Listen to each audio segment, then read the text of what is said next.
What's up, BookTube? Welcome back. My name is Laura if you're new here, and today we're talking about new book releases for October.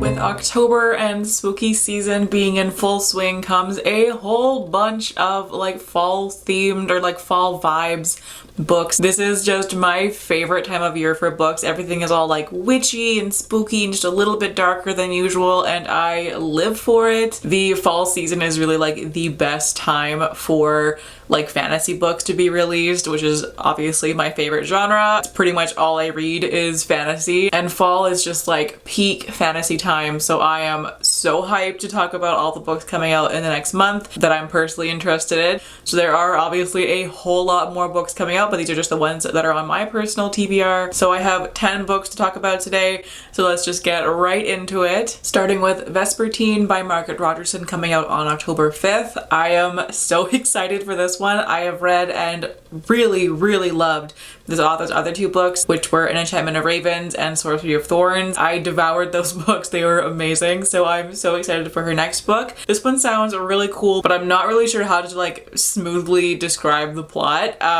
So basically it takes place in a world where the dead don't always die, and your body has to be cleansed by these special kind of nuns. Otherwise your soul might come back as some restless spirit thing and go on murderous rampages, as one does.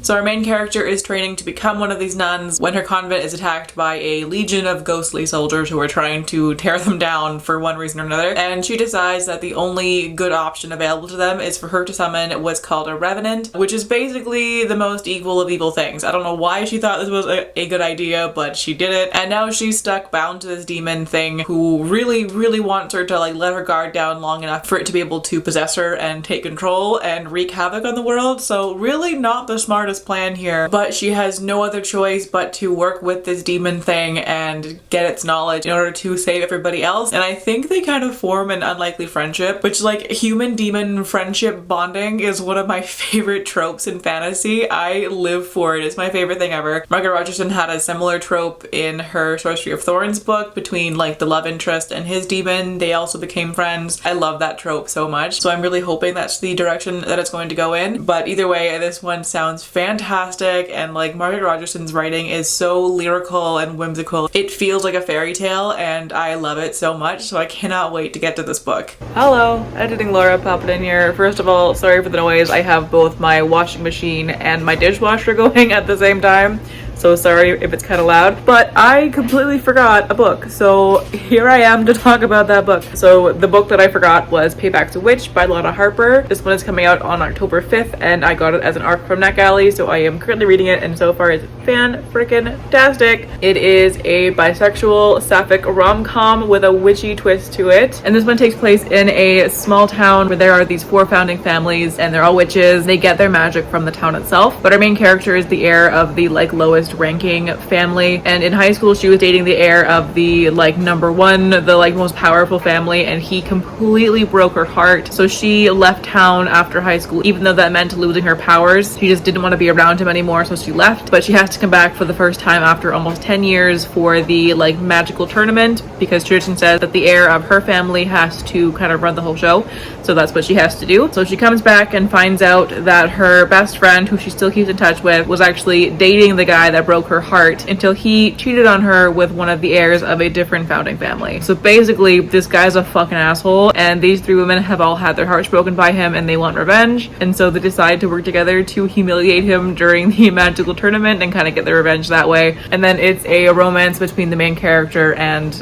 not the best friend, but the one that the guy cheated on her with. So far it's so much fun. I'm really enjoying it, so I'm very grateful to NetGalley for giving me an arc of this one. I can't wait for other people to be able to read it. I'm flying through it so fast. It is just fantastic. I love it. Also on October 5th is a Spindle Splintered by Alix Harrow. This is a really short novella. It's 130 pages though. Alix Harrow is the author of The 10,000 Doors of January, which is one of my favorite books ever. I love that book so much. This one is a feminist portal fantasy retelling of Sleeping Beauty, and that alone is enough to completely sell me on it. I love the way that this author writes portal fantasy. I thought it was gorgeously done in 10,000 Doors of January, so I'm expecting to be thoroughly really delighted by this one. But it follows a girl who is just about to celebrate her 21st birthday, knowing that it's the last birthday she'll ever have, because when she was younger she was involved in some kind of accident which resulted in her coming down with this really rare illness that nobody knows much about and there's no cure for it, but nobody has ever lived past the age of 21. So her friends are determined to make this the best birthday ever for her. They're doing a whole Sleeping Beauty thing, complete with the whole wheel and pinprick thing, except when our main character pricks her finger, she ends up falling through worlds with somebody else who has her same condition, and then things go from there. I have no idea what's going to happen after that, but like it's portal fantasy and a fairy tale retelling, so obviously I'm going to like wherever this takes me. And a side note, just to point it out as I always do, this cover is gorgeous. It's so beautiful. On October 12th, the Heartbreak Bakery by A.R. Capetta is coming out. This one sounds so quirky and weird and fun. It's about a person named Sid who works at a queer bakery in Austin, Texas, I'm assuming Texas, and everybody who eats Sid's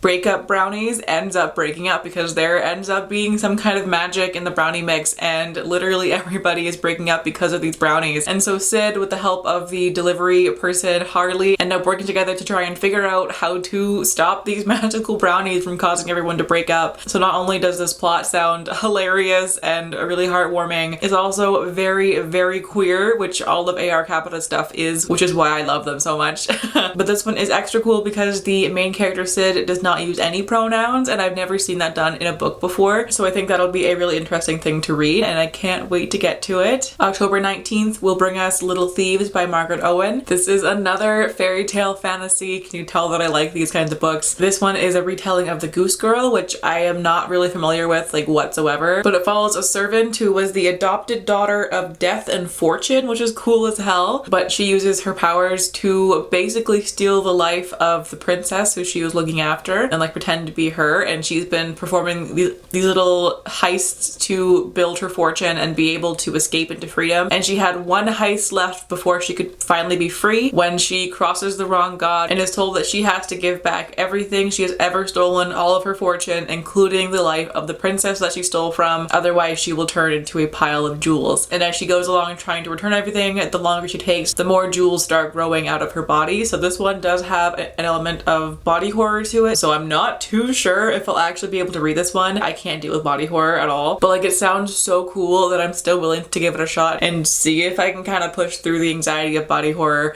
I really hope I can because this sounds fantastic. I love a darker fairy tale fantasy, and this one definitely would scratch that itch. Also, once again, beautiful cover. But yeah, this one sounds amazing, and I know that it's been getting quite a bit of hype around it. I think there were just a lot of arcs that were put out that I've heard a lot of really great things about this one. Next up is a Japanese inspired horror novella called Nothing But Blackened Teeth by Cassandra Khaw.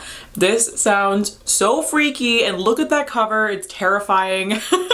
This one is coming out on October 19th, and it is a gorgeously creepy haunted house tale steeped in Japanese folklore and full of devastating twists. That's really all that I need to know about it. It just sounds so good, and like the cover is what's really drawing me in here. It looks terrifying and perfect for like Halloween time. I really can't wait to get to this one. If you recall the reading challenge that I did with Roxanne Can Read a few months ago, we're actually going to be doing a rematch in October. We're going to be reading a bunch of like fall themed creepy books together, and this is one of the books that we're going to be reading together, so look out for that video coming sometime in October, early November-ish. But either way, this just sounds so good, and I really, really hope that it lives up to my expectations. I want this book to scare the shit out of me.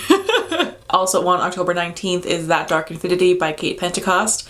This one sounds wild and pretty unique as well. It follows a man who is a witch by night, but once the sun comes up he turns into a skeleton, and it's just this kind of never-ending cycle, and he's trying to break that curse, especially considering his like normal human body has started to rot, so he thinks that his time is coming very soon and he needs to figure out how to break this curse before he dies again, I guess. I'm not really sure how that works, but he teams up with a handmaiden who was assaulted and left for dead. So the two of them work together to solve these mysteries and start to fall in love as well. I'm not really sure how you fall in love with a rotting man who turns into a skeleton, but love knows no bounds, I guess. But yeah, so this one sounds really interesting. I haven't heard anything like this before, so I think it's going to be a really unique read, and I'm looking forward to it. And once again, cover is gorgeous. Also on October 19th is Cydia Shattered Light by Winn. This one is a sci-fi with some like outlaw gunslinger cowboy thing going on to it as well. It follows a girl who is the heiress to this like tech company. Her father decides to upload her sister's brain into some experimental thing which like could possibly kill her, I think it is. And so to save her sister, she steals this brain thing and runs. And she now has this like murderous AI robot after her trying to get her sister's brain back, I guess is how it's going. I'm not really sure how this is working. She ends up crash landing on this outlaw planet where she meets this gunslinger who I think just wants to use her as a bounty for money until a virus shuts down everything, and the two of them have to work together to fix the problem while also still running away from the AI thing trying to kidnap the main character. There's a lot happening in this plot. It's very hard to summarize, so I'm not sure if I did a great job there, but hopefully that made sense. It sounds wild, and I love the combination of like sci-fi meets like gunslinger outlaw cowboy thing. It just sounds like so much fun, and I know I say this for pretty much every single book, but the cover! Listen, I'm a Libra. I like when things are like aesthetically pleasing. It just makes me happy, and beautiful book covers just scratch that itch for me, okay? So like just, I'm sorry for always mentioning it, but I can't help myself. Another one for October 19th. I didn't realize how many there were, but that one is Within These Wicked Walls by Blackwood. And this one is an Ethiopian-inspired fantasy retelling of Jane Eyre. I've never read Jane Eyre or seen any kind of adaptation, so I really have no idea what it's about. But in this one, our main character is an exorcist, and she's hired by a handsome young heir to help him get rid of this spirit haunting his house. But when she gets there, she realizes that there is a lot more going on than what she was told, and she really wants to just be like, peace out, like deal with this by yourself, but she just can't leave this man alone to fend for himself and probably lose his life because of whatever is haunting him. So she stays and helps him, and then things go from there. I'm assuming it's going to be a romance. It sounds like a lot of fun, and again, I've never read any kind of Jane Eyre retelling at all, so it'll be a new kind of story for me as well. And last but not least is Meet Me in Madrid by Verity Lowell. This is a sapphic romantic comedy set in Spain. It follows a main character who is a like museum curator, and her job takes her all over the world. And one night she's in Madrid for her job, and a blizzard kind of shuts everything down, and she, oh no, gets stuck in Madrid for a few extra days. And she actually has free time for once, and so she decides to invite her crush from grad school, who is also in Madrid, out for drinks one night. And because of the blizzard, they end up spending the night together, and one night turns into more, and they end up in a long distance relationship after the main character goes back to America. This sounds so cute, and like I'm desperate for like travel romances right now, or just travel book in general, especially one set in a city where like I've also been to. I've traveled to Madrid before and it was wonderful, so I think that I'm really going to love this one. Alright, and those are all the books that I'm looking forward to coming out in October. Let me know if any of these books are also on your TBR or any other October reads that you're looking forward to yourself. I would love to hear your thoughts, but in the meantime, thank you all so much for watching. I hope you're having a fantastic day wherever you are in the world, and I will catch you in the next video. Bye!